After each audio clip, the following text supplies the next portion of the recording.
2 Samuel 17.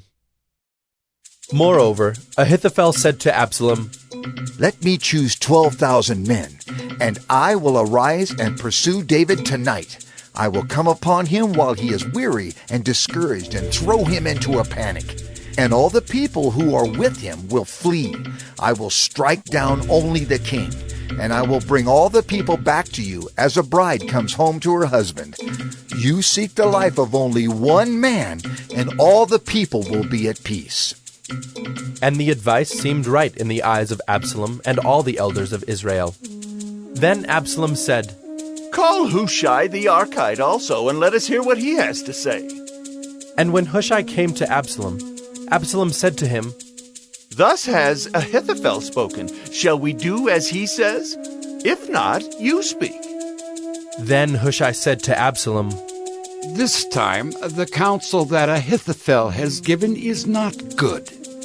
Hushai said, "You know that your father and his men are mighty men, and that they are enraged like a bear robbed of her cubs in the field. Besides, your father is expert in war. He will not spend the night with the people. Behold, even now he has hidden himself in one of the pits or in some other place.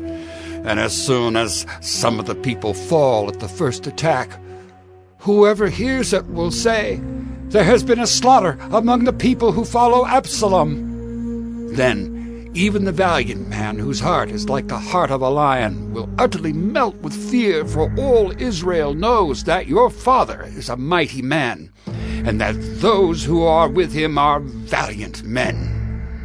But my counsel is that all Israel be gathered to you, from Dan to Beersheba, as the sand by the sea for multitude, and that you go to battle in person. So we shall come upon him in some place where he is to be found, and we shall light upon him as the dew falls on the ground, and of him and all the men with him not one will be left. If he withdraws into a city, then all Israel will bring ropes to that city, and we shall drag it into the valley until not even a pebble is to be found there." And Absalom and all the men of Israel said, "The counsel of Hushai the Archite is better than the counsel of Ahithophel." For the Lord had ordained to defeat the good counsel of Ahithophel, so that the Lord might bring harm upon Absalom. Then Hushai said to Zadok and Abiathar the priests, "Thus and so did Ahithophel counsel Absalom and the elders of Israel, and thus and so have I counseled. Now, therefore, send quickly and tell David, 'Do not stay tonight at the fords of the wilderness, but by all means pass over, lest the king and all the people who are with him be swallowed up.'"